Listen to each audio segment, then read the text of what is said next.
Viewers, എല്ലാവർക്കും ദിജോസ് വേൾഡിൻ്റെ പുതിയൊരു വീഡിയോയിലേക്ക് സ്വാഗതം.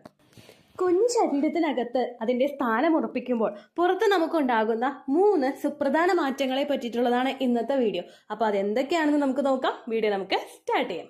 ഇംപ്ലാന്റേഷൻ നടക്കുന്ന സമയത്തും പിന്നീട് അങ്ങോട്ടേക്കുള്ള പ്രഗ്നൻസിയുടെ മാസങ്ങളിലുമൊക്കെ പലർക്കും പലതരത്തിലുള്ള പ്രഗ്നൻസി ലക്ഷണങ്ങളാണ് കണ്ടുവരുന്നത്. അപ്പോൾ ഞാൻ ഈ പറയുന്ന പ്രഗ്നൻസി ലക്ഷണം നിങ്ങൾക്ക് ഉണ്ടായില്ല എന്ന് വിചാരിച്ചിട്ട് നിങ്ങൾ വിഷമിക്കേണ്ട ആവശ്യമില്ല. എക്സ്പെക്റ്റഡ് പീരിയഡ് ഡേറ്റിൽ നിങ്ങൾ ബ്ലീഡിംഗ് വരുന്നുണ്ടോ എന്ന് മാത്രം ശ്രദ്ധിക്കുക. ബ്ലീഡിംഗ് വരുന്നുണ്ടെങ്കിൽ കൂടി തന്നെയും ആ പോകുന്ന രക്തത്തിന്റെ അളവ് എത്രത്തോളമാണെന്നുള്ള കാര്യം കൂടി നിങ്ങൾ മോണിറ്റർ ചെയ്യണം. കാരണം എന്താണെന്ന് വെച്ച് കഴിഞ്ഞാൽ ഒരുപാട് ആളുകൾക്ക് ലൈറ്റായിട്ട് സ്പോട്ടിങ്ങോ ബ്ലീഡിങ്ങോ ഒക്കെ ഉണ്ടായതിന് ശേഷം പ്രഗ്നൻസി ടെസ്റ്റ് ചെയ്ത് നോക്കുമ്പോൾ പോസിറ്റീവ് റിസൾട്ട് കിട്ടുന്നുണ്ട്. അപ്പോൾ അതുകൊണ്ട് നിങ്ങൾ വെയിറ്റ് ചെയ്യുക. ബ്ലീഡിങ്ങിന്റെ അളവ് കുറവാണെങ്കിൽ 5 ദിവസമെങ്കിലും കഴിഞ്ഞതിന് ശേഷം കാർഡ് ഉപയോഗിച്ചിട്ട് നിങ്ങൾ പ്രഗ്നൻസി ടെസ്റ്റ് ചെയ്ത് നോക്കുക കേട്ടോ. ഇവിടെ കാണുന്നതിൽ ഏറ്റവും ആദ്യത്തെ ലക്ഷണം എന്ന് പറയുന്നത് ലൈറ്റ് ആയിട്ടുള്ള ബ്ലീഡിംഗ് ആണ്. ചിലർക്ക് ഈ ലൈറ്റ് ആയിട്ടുള്ള ബ്ലീഡിങ്ങിനോടൊപ്പം തന്നെ പീരിയഡ്സ് ആകാൻ പോകുന്നത് പോലുള്ള ക്രാംപ്സും ഉണ്ടാകും. നമുക്ക് എന്തുകൊണ്ടാണ് പീരിയഡ്സ് ആകാൻ പോകുന്നത് പോലുള്ള ക്രാംപ്സ് ഉണ്ടാകുന്നതെന്ന് നോക്കാം. പ്രഗ്നൻസി പോസിറ്റീവ് ആകുന്ന സമയത്ത് നമുക്ക് ആ ഒരു മസിൽസ് ഒക്കെ ഒന്ന് സ്ട്രെച്ച് ആകാനായിട്ട് തുടങ്ങും. ഈ സ്ട്രെച്ചിങ് എഫക്റ്റ് നമുക്ക് കോൺട്രാക്ഷൻസ് പീരിയഡ്സ് ആകുമ്പോൾ ഉണ്ടാകുന്ന യൂട്രൈൻ കോൺട്രാക്ഷൻസ് പോലെയുള്ളതായിരിക്കും നമുക്കുണ്ടാകുന്ന ഈ ഒരു വേദന. നമ്മുടെ യൂട്രസ് ഒന്ന് എക്സ്പെൽ ചെയ്തിട്ട് എല്ലാത്തിനെയും പുറത്തേക്ക് കളയുന്നുണ്ടല്ലോ, അപ്പോൾ ഉണ്ടാകുന്ന ആ ഒരു വേദനയും അതുപോലെ പീരിയഡ്സിന്റെ പ്രഗ്നൻസിയുടെ സ്റ്റാർട്ടിംഗ് സ്റ്റേജിൽ യൂട്രസ് എക്സ്പാൻഡ് ആകുന്നതുമായിട്ടുള്ള ഒരു വേദനയും ഏകദേശം ഒരേപോലെ ആയതുകൊണ്ടാണ് ചിലർക്ക് പീരിയഡ്സ് ആകാൻ പോകുന്നത് പോലുള്ളൊരു വേദന പ്രഗ്നൻസി സമയത്ത് അനുഭവപ്പെടുന്നത് കേട്ടോ. ഇതൊരിക്കലും പീരിയഡ്സിന്റെ 2ോ 3ോ ഡേ ഉള്ളത് പോലെയുള്ള അസഹനീയമായിട്ടുള്ള വേദനയായിരിക്കില്ല. നമുക്ക് സഹിക്കാൻ പറ്റുന്ന പീരിയഡ്സിന്റെ ഫസ്റ്റത്തെ സ്റ്റേജിൽ ഇതാ ബ്ലഡ് വരാൻ പോകുന്നു എന്ന ഒരു സ്റ്റേജിലും കുറച്ച് ബ്ലഡ് പോയി തുടങ്ങുന്ന സ്റ്റേജിൽ നമുക്ക് ഉണ്ടാകുന്ന ചെറിയ വേദന ഉണ്ടാവുമല്ലോ, ഇങ്ങനെയുള്ള വേദനയായിരിക്കും നിങ്ങൾക്ക് ഉണ്ടാവുന്നത്. ചില ആളുകൾക്ക് ഇതിന്റെ കൂടെ ലൈറ്റ് ആയിട്ടുള്ള ബ്ലീഡിങ്ങും ഉണ്ടാകും. അങ്ങനെ പോകുമ്പോൾ പലരും തെറ്റിദ്ധരിക്കാറുണ്ട് ആ പോകുന്നത് പീരിയഡ്സ് ആണെന്ന് വിചാരിച്ചിട്ട്. അവിടെയാണ് ഞാൻ ഏറ്റവും ആദ്യം പറഞ്ഞ കാര്യം നിങ്ങൾ മോണിറ്റർ ചെയ്യേണ്ടത്. അതായത് ഇംപ്ലാന്റേഷൻ നടക്കുമ്പോൾ ചെറുതായിട്ടുണ്ടാവുന്ന സ്പോട്ടിങ്ങും പ്രൊജസ്ട്രോൺ ഹോർമോണിന്റെ ഏറ്റക്കുറച്ചിൽ മൂലം ഉണ്ടാകുന്ന ചെറുതായിട്ടുള്ള സ്പോട്ടിങ്ങും ഒക്കെ വളരെ കുറവായിരിക്കും നമുക്ക് ഉണ്ടാവുന്നത്. അതായത് ഒരു പാഡ് ഫുള്ളായിട്ട് നിറയുന്ന രീതിക്കുള്ള ഒരു ബ്ലീഡിങ് ഇതിനുണ്ടാവില്ല. അതുകൊണ്ട് തന്നെ ഈ ലൈറ്റ് ആയിട്ടുള്ള ബ്ലീഡിങ് നിങ്ങൾക്ക് കാണുകയാണെങ്കിൽ മസ്റ്റ് ആയിട്ട് നിങ്ങൾ പ്രഗ്നൻസി ടെസ്റ്റ് ചെയ്ത് നോക്കണം. കഴിഞ്ഞ ദിവസം ഞാൻ അപ്ലോഡ് ചെയ്തിട്ടുണ്ടായിരുന്ന ഒരു വീഡിയോയിൽ ഇംപ്ലാന്റേഷൻ ബ്ലീഡിങ്ങിന്റെ ടെക്സ്ചർ എങ്ങനെയൊക്കെയാണെന്ന് ഞാൻ എക്സ്പ്ലെയിൻ ചെയ്തിട്ടുണ്ട്. നമുക്ക് ഒരിക്കലും ക്ലോട്ട്സ് ഒന്നും ഇല്ലാത്ത ക്ലിയർ ആയിട്ടുള്ള ബ്ലഡ് ആയിരിക്കും ഇംപ്ലാന്റേഷൻ ബ്ലീഡിങ്ങിൽ പോകുന്നത്. ഒരുപാട് ദിവസമൊന്നും നീണ്ടു നിൽക്കാതെ ചിലപ്പോൾ ഒരു ദിവസം നമുക്ക് ഉണ്ടാകും, ചിലർക്ക് ഇപ്പോൾ 2 ദിവസമൊക്കെ ഉണ്ടാകുന്നുണ്ട് കേട്ടോ. പക്ഷെ പോകുന്ന രക്തത്തിന്റെ അളവ് കുറവായിരിക്കും. അങ്ങനെ നിങ്ങൾക്ക് പോകുന്നുണ്ടെങ്കിൽ കൂടി തന്നെ നിങ്ങൾ ആ ശരീരം ഒന്ന് മോണിറ്റർ ചെയ്യാൻ ബാധ്യസ്ഥ. കാരണം പിന്നീട് അങ്ങോട്ടേക്കും പ്രഗ്നൻസി ലക്ഷണം കാണുന്നുണ്ടെങ്കിൽ നിങ്ങൾ പ്രഗ്നൻസി ടെസ്റ്റ് ചെയ്ത് നോക്കണം കേട്ടോ. ഈ ലൈറ്റ് ആയിട്ടുള്ള ഒരു സ്പോട്ടിങ് നമുക്ക് പല കാരണങ്ങൾ കൊണ്ടുണ്ടാകാം. നേരത്തെ പറഞ്ഞതുപോലെ തന്നെ ഇംപ്ലാന്റേഷൻ ബ്ലീഡിങ്, അതായത് നമുക്ക് ഇംപ്ലാന്റ് ആകുമ്പോൾ ആ ഭാഗത്തെ കുറച്ച് ടിഷ്യൂസ് ഒക്കെ ഒന്ന് റിമൂവ് ചെയ്തിട്ടാണ് ഭ്രൂണം അവിടേക്ക് പറ്റിപ്പിടിക്കുന്നത്. ഇതിന്റെ ഭാഗമായിട്ട് നിങ്ങൾക്ക് ആ ടിഷ്യൂസ് റിമൂവ് ചെയ്തതിന്റെ ഭാഗമായിട്ട് നിങ്ങൾക്ക് സ്പോട്ടിങ് ഉണ്ടാവാം. രണ്ടാമത്തേതാണ് പ്രൊജസ്ട്രോൺ ഹോർമോണിന്റെ ഒരു ഏറ്റക്കുറച്ചിൽ. പ്രഗ്നൻസി സർവൈവ് ചെയ്ത് മുൻപോട്ടേക്ക് പോകാൻ വേണ്ടിയിട്ട് നമുക്ക് വേണ്ട ഒരു ഹോർമോണാണ് പ്രൊജസ്ട്രോൺ. ഈ പ്രൊജസ്ട്രോൺ ഹോർമോണിന്റെ ഡെഫിഷ്യൻസി ശരീരത്തിൽ നിങ്ങൾക്ക് ഉണ്ടാവുകയാണെങ്കിൽ ഇതിന്റെ ഭാഗമായിട്ട് നിങ്ങൾക്ക് ലൈറ്റ് ആയിട്ട് ബ്ലീഡിങ്ങോ സ്പോട്ടിങ്ങോ എൻറ്റയർ 9 months ഉണ്ടാകാനായിട്ട് ചാൻസ് ഉണ്ട്. അടുത്ത സിറ്റുവേഷൻ ആണ് ട്യൂബൽ പ്രഗ്നൻസി. നിങ്ങൾക്ക് ഉണ്ടായിട്ടുള്ള പ്രഗ്നൻസി ചിലപ്പോൾ ട്യൂബിൽ ഇംപ്ലാന്റ് ആയിട്ടുണ്ടെങ്കിൽ അതിന്റെ ഭാഗമായിട്ട് നിങ്ങൾക്ക് ചെറിയ ബ്ലീഡിങ് ചിലപ്പോൾ കാണാം. അങ്ങനെ വരുന്നുണ്ടെങ്കിൽ നിങ്ങൾ ഉടനെ ഡോക്ടറെ പോയി കാണണം. അടുത്തതാണ് റിട്ടേൺഡ് മിസ്കാരേജ് അല്ലെങ്കിൽ മിസ്കാരേജ് ആകുന്ന സിറ്റുവേഷൻ. ചിലർക്ക് പ്രഗ്നൻസി പോസിറ്റീവ് ആയിട്ടായിരിക്കും ഇതുപോലെ പീരിയഡ്സ് ആകാൻ പോകുന്നത് പോലുള്ള വേദനയും ബ്ലീഡിങ്ങും ഒക്കെ സ്റ്റാർട്ടായി തുടങ്ങുന്നത്. അങ്ങനെയുള്ള സമയത്തും നിങ്ങൾ ശ്രദ്ധിക്കണം. പ്രഗ്നൻസി പോസിറ്റീവ് ആയിട്ടുള്ള ആളുകൾ അങ്ങനെയുള്ള സമയത്ത് ഉടനെ തന്നെ ഡോക്ടറെ പോയി കാണണം കേട്ടോ. രണ്ടാമത്തേതാണ് ഇടുപ്പിൽ നമുക്ക് വേദന ഉണ്ടാവുക. ഏകദേശം നമ്മുടെ ആ ഒരു ഇടുപ്പ് വേദന എന്ന് പറയുമ്പോഴേക്കും ആ അറ്റത്ത് മാത്രമല്ല, നമ്മുടെ ബ്രസ്റ്റ് കഴിഞ്ഞിട്ട് താഴോട്ടുള്ള ആ ഒരു വയറിന്റെ സ്ട്രക്ചർ പോയിട്ടുള്ള ഒരു പോർഷൻ ഇല്ലേ, ആ ഭാഗത്ത് നിങ്ങൾക്ക് വേദന അനുഭവപ്പെടാം. മസിൽസ് ഒക്കെ ഒന്ന് വികസിക്കാനായിട്ട് തുടങ്ങുമ്പോഴേക്കും ഇതിന്റെ ഒരു പുള്ളിങ് എഫക്റ്റും അതുപോലെ റിലാക്സിൻ ഹോർമോൺ പ്രൊഡ്യൂസ് ആകുന്നതിന്റെ, റിലാക്സിൻ ഹോർമോൺ ആണ് യൂട്രസിന്റെ മസിൽസ് ഒക്കെ ഒന്ന് സ്ട്രെച്ച് ചെയ്യാൻ വേണ്ടിയിട്ടുള്ള ഒരു സപ്പോർട്ട് കൊടുക്കുന്നത്. ഈ റിലാക്സിൻ ഹോർമോൺ പ്രൊഡ്യൂസ് ആകുന്നതിന്റെ ഒരു ഭാഗമായിട്ടും നിങ്ങൾക്ക് ഇത്തരത്തിലുള്ള ഒരു വേദന അനുഭവപ്പെടാനായിട്ട് ചാൻസ് ഉണ്ട് കേട്ടോ. ഇതൊരിക്കലും നമുക്ക് പീരിയഡ്സിന്റെ സമയത്ത് ഉണ്ടാകുന്നത് പോലെ ഹെവി ആയിട്ടുള്ള ഒരു വേദനയായിരിക്കില്ല. പല ആളുകൾക്കും പ്രഗ്നൻസി പോസിറ്റീവ് ആവുന്നതിന് മുൻപ്, അതായത് പീരിയഡ്സിന്റെ സമയത്തൊക്കെ പലർക്കും ഇത്തരത്തിലുള്ള ഹെവി ആയിട്ടുള്ള വേദന അനുഭവപ്പെടാനായിട്ട് ചാൻസ് ഉണ്ട്, ബ്ലീഡിങ് പോകുന്ന സമയത്തൊക്കെ. അതുമായിട്ട് കമ്പയർ ചെയ്ത് കഴിയുമ്പോഴേക്കും ആ പോകുന്ന രക്തത്തിന്റെ അളവ് ഭയങ്കര കുറവായിരിക്കും. അതുപോലെ തന്നെ ആ ഉണ്ടാകുന്ന വേദനയുടെ ഡെപ്തും ഭയങ്കരമായിട്ട് കുറവായിരിക്കും കേട്ടോ. ഇടുപ്പ് വേദന കൂടുതലായിട്ട് ഉണ്ടാകുമ്പോഴും നിങ്ങൾ കൂടുതലായിട്ട് പെയിൻ കില്ലേഴ്സ് ഉപയോഗിക്കാതിരിക്കാൻ പ്രത്യേകം ശ്രദ്ധിക്കുക.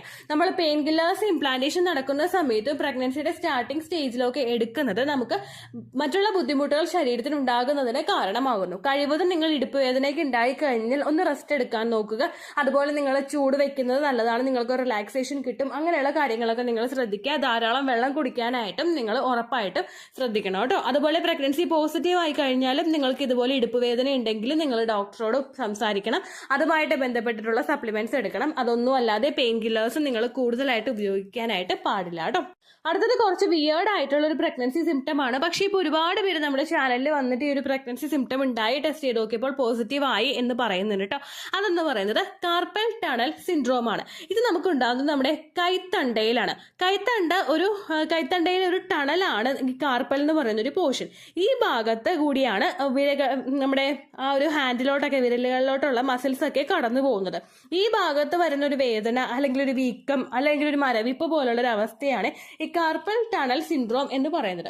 പ്രഗ്നന്റ് ആകുമ്പോൾ ബോഡി ഒരുപാട് വീക്ക് ആവുന്നുണ്ട്. നമ്മൾ പലരും പറയുന്നത് കേൾക്കുന്നുണ്ട്, പൂർവികരൊക്കെ അതുപോലെ നമ്മുടെ അമ്മൂമ്മമാരൊക്കെ പറയാറുണ്ട്, നമ്മൾ പ്രഗ്നന്റ് ആകുമ്പോൾ ശരീരം എന്താ പറയാ ഉടഞ്ഞു പോവാന്നാ പറയുന്നത്, അല്ലെങ്കിൽ ഭയങ്കര പ്രഗ്നന്റ് ആകുമ്പോൾ ശരീരം കുറച്ചൊന്ന് ഇളയതായി പോവുക, അങ്ങനെയൊക്കെ പറയുന്ന ഒരുപാട് പേരുണ്ട് കേട്ടോ.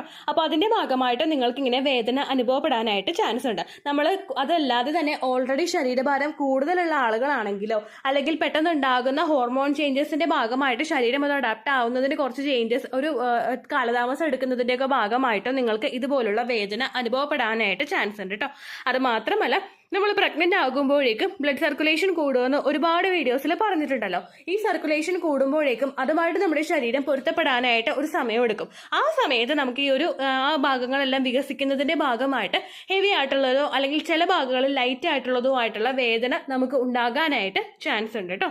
സാധാരണയായിട്ടുണ്ടായ ബ്ലഡ് സർക്കുലേഷനേക്കാൾ ഒരു 30 to 40% വരെയെങ്കിലും പ്രഗ്നൻസി പോസിറ്റീവ് ആകുന്ന സമയത്ത് ബ്ലഡ് സർക്കുലേഷൻ ഉണ്ടാകാറുണ്ട്. ഇതിങ്ങനെ ഫോഴ്സിൽ പമ്പിങ് നടക്കുന്നതിന്റെ ഭാഗമായിട്ടാണ് നമുക്ക് ചെറിയൊരു വേദനയും വീക്കവും ആ സമയത്ത് അനുഭവപ്പെടുന്നത് കേട്ടോ. അതോടൊപ്പം ഞാൻ നേരത്തെ പറഞ്ഞതുപോലെ തന്നെ പ്രഗ്നൻസി പോസിറ്റീവ് ആകുമ്പോഴേക്കും ശരീരത്തിൽ കൂടുന്ന റിലാക്സിൻ എന്ന് പറയുന്ന ഒരു ഹോർമോൺസിന്റെ പ്രവർത്തനം കൊണ്ടും നിങ്ങൾക്ക് ഇത്തരത്തിൽ കാർപ്പൽ ടണൽ സിൻഡ്രോം ഉണ്ടാകാനായിട്ട് ചാൻസ് ഉണ്ട് കേട്ടോ.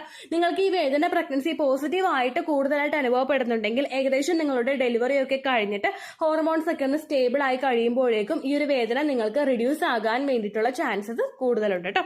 കാർപ്പൽ ടണൽ സിൻഡ്രോം ഉണ്ടായി കഴിഞ്ഞാലും അതിപ്പോൾ പ്രഗ്നൻസി പോസിറ്റീവ് ആയാലും പോസിറ്റീവ് ആയില്ലെങ്കിലും നിങ്ങൾ ഡോക്ടറെ സമീപിക്കണം. കാരണം അത്തരത്തിലുള്ള വേദനകൾ നമുക്ക് കൂടുതലായിട്ട് വന്നു കഴിഞ്ഞാൽ നമ്മൾ ചെയ്യുന്ന ജോലിയും അതുപോലെ നമ്മുടെ ഡേ ടു ഡേ ആക്ടിവിറ്റീസിനൊക്കെ ഇത് അഫക്ട് ചെയ്യാനായിട്ട് ചാൻസ് ഉണ്ട്. കാർപ്പൽ ടണൽ സിൻഡ്രോം ഭയങ്കര വിയേർഡ് ആയിട്ടുള്ള ഒരു പ്രഗ്നൻസി ലക്ഷണമാണ്. എല്ലാവർക്കും ഈ ഒരു വേദന ഉണ്ടായിക്കൊള്ളണമെന്നില്ല, പക്ഷെ ഉണ്ടെങ്കിൽ നിങ്ങൾ സ്പെഷ്യലായിട്ട് ശരീരം കെയർ ചെയ്യണം കേട്ടോ. ചില ആളുകൾക്ക് ഇതിനോടനുബന്ധിച്ച് മറ്റു പല പ്രഗ്നൻസി ലക്ഷണങ്ങളും ഒപ്പം തന്നെ കാണാറുണ്ട്. ഏകദേശം നമുക്ക് ഈ പ്രഗ്നൻസി ലക്ഷണങ്ങളൊക്കെ കണ്ടുവരുന്ന സമയം എന്ന് പറയുന്നത് ഓവുലേഷൻ കഴിഞ്ഞിട്ട് ഒരു 6 to 12 ഡേയ്സിന് ശേഷമാണ്. ഓവുലേഷൻ കഴിഞ്ഞിട്ട് 6ാമത്തെ ദിവസം മുതലാണ് ഇംപ്ലാന്റേഷന്റെ ഒരു പ്രോസസ്സ് നമ്മുടെ ശരീരത്തിൽ സ്റ്റാർട്ട് ചെയ്ത് തുടങ്ങുന്നത്. അങ്ങനെ ഒരു റഫ് ഫിഗർ നമ്മൾ പറഞ്ഞു കഴിഞ്ഞാലും 8ാമത്തെയോ 9ാമത്തെയോ 10ാമത്തെയോ ദിവസമായിരിക്കും ചിലപ്പോൾ ഇംപ്ലാന്റേഷൻ സ്റ്റാർട്ട് ചെയ്ത് തുടങ്ങുന്നത്. അതുകൊണ്ട് നേരത്തെ നിങ്ങൾക്ക് ഈ പ്രഗ്നൻസി ലക്ഷണങ്ങൾ കാണുന്നില്ലെങ്കിലും നിങ്ങൾ വിഷമിക്കേണ്ട ആവശ്യമില്ല. ചില ആളുകൾക്ക് പീരിയഡ് ഡേറ്റ് ഒക്കെ മിസ്സായി കഴിഞ്ഞിട്ട് ഏകദേശം ഫസ്റ്റ് ട്രൈമസ്റ്റർ ഒക്കെ മിഡിൽ എത്തുമ്പോഴായിരിക്കും ഇത്തരത്തിലുള്ള ലക്ഷണങ്ങൾ കണ്ടുവരുന്നത്. ഓരോരുത്തരുടെയും ശരീരപ്രകൃതി ഡിഫറെന്റ് ആയതുകൊണ്ട് ഈ ലക്ഷണങ്ങൾ ഉണ്ടായില്ലെങ്കിലും ഉണ്ടായാലും നമുക്ക് പ്രഗ്നൻസി കിട്ടാനായിട്ട് ചാൻസ് ഉണ്ട് കേട്ടോ. ഇത്രയേ ഉള്ളൂ വീഡിയോ. യൂസ്ഫുൾ ആയി കാണുമെന്ന് വിശ്വസിക്കുന്നു. യൂസ്ഫുൾ ആവുന്നുണ്ടെങ്കിൽ ലൈക്ക് ചെയ്യുക, ഫ്രണ്ട്സിനൊക്കെ ഷെയർ ചെയ്ത് കൊടുക്കുക കേട്ടോ. എന്തെങ്കിലും സംശയം ഉണ്ടെങ്കിൽ നിങ്ങൾ കമന്റ്സിൽ ചോദിക്കുക. പണ്ടത്തെ വീഡിയോയ്ക്ക് കമന്റ്സ് ഇടുന്നവർക്ക് റിപ്ലൈ ലഭിക്കുന്നില്ലെങ്കിൽ ലേറ്റസ്റ്റ് ആയിട്ട് ഞാൻ ഏത് വീഡിയോ ആണ് അപ്ലോഡ് ചെയ്യുന്നത് അതിന് താഴെ കമന്റ് ഒന്ന് കോപ്പി പേസ്റ്റ് ചെയ്യാനായിട്ട് ശ്രദ്ധിക്കുക കേട്ടോ. അതുപോലെ ഓവുലേഷൻ ഡേറ്റ് കാൽക്കുലേറ്റ് ചെയ്ത് തരാനായിട്ട് റിക്വസ്റ്റ് ചെയ്യുന്ന ആളുകൾ എത്രയാണോ സൈക്കിൾ ലെങ്ത് അത് മെൻഷൻ ചെയ്യാനായിട്ട് ശ്രദ്ധിക്കുക. സൈക്കിൾ ലെങ്ത് എന്നതുകൊണ്ട് ഉദ്ദേശിച്ചത് ഓരോ മാസവും എത്ര ദിവസം കൂടുമ്പോഴാണോ ബ്ലീഡിങ് വരുന്നത് അതാണ് സൈക്കിൾ ലെങ്ത്. കഴിഞ്ഞ മാസം ഒരു 8-ാം തീയതിയാണ് ബ്ലീഡിങ് ആയതെങ്കിൽ ഈ മാസം 6-ാം തീയതിയാണ് ബ്ലീഡിങ് ആയതെങ്കിൽ കഴിഞ്ഞ മാസം 8-ാം തീയതി മുതൽ ഈ മാസം 6-ാം തീയതി വരെ എത്ര ദിവസമുണ്ടോ അത് കാലണ്ടറിൽ എണ്ണി തിട്ടപ്പെടുന്നതാണ് നിങ്ങളുടെ സൈക്കിൾ ലെങ്ത്.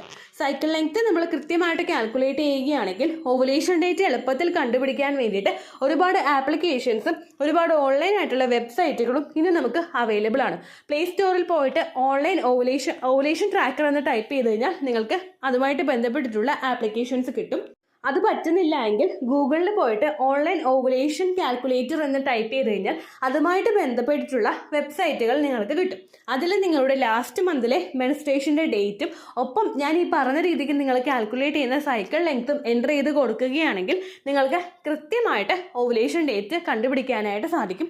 ഫെർട്ടൈൽ ടൈം പീരീഡും നിങ്ങൾക്ക് കിട്ടും. അതായത് എത്ര ദിവസം മുതൽ കോൺടാക്ട് ചെയ്ത് തുടങ്ങിക്കഴിഞ്ഞാൽ നിങ്ങൾ പ്രഗ്നൻ്റ് ആകും എന്നുള്ളൊരു ഡേറ്റും നിങ്ങൾക്ക് പ്രോപ്പറായിട്ട് കിട്ടും കേട്ടോ. ഇത് കാൽക്കുലേറ്റ് ചെയ്യുന്ന സമയത്ത് സൈക്കിൾ ലെങ്ത് കാൽക്കുലേറ്റ് ചെയ്യുന്ന സമയത്ത് നിങ്ങളുടെ ആ ഒരു കലണ്ടറിൽ നോക്കി തന്നെ നിങ്ങൾ കാൽക്കുലേറ്റ് ചെയ്യുക. പല മാസങ്ങളിലും 30-31 ദിവസമുണ്ട്, അതുകൊണ്ടാണ് അങ്ങനെ പറഞ്ഞത്. ഒപ്പം നിങ്ങൾക്ക് ബ്ലീഡിങ് തുടങ്ങിയ ദിവസത്തിന് വേണം നിങ്ങൾ ഡേ 1 ആയിട്ട് എടുക്കാൻ വേണ്ടിയിട്ട്. സ്പോട്ടിങ് തുടങ്ങിയ ദിവസത്തിനെ, അതായത് ചെറുതായിട്ട് ഡിസ്ചാർജ് പോയി തുടങ്ങിയ ദിവസത്തിനെ നിങ്ങൾ കൺസിഡർ ചെയ്യേണ്ട ആവശ്യം ഇല്ല കേട്ടോ. അപ്പോൾ ഇത്രയേ ഉള്ളൂ വീഡിയോ. അടുത്തൊരു വീഡിയോ ആയിട്ട് നമുക്ക് വീണ്ടും കാണാം. ബൈ.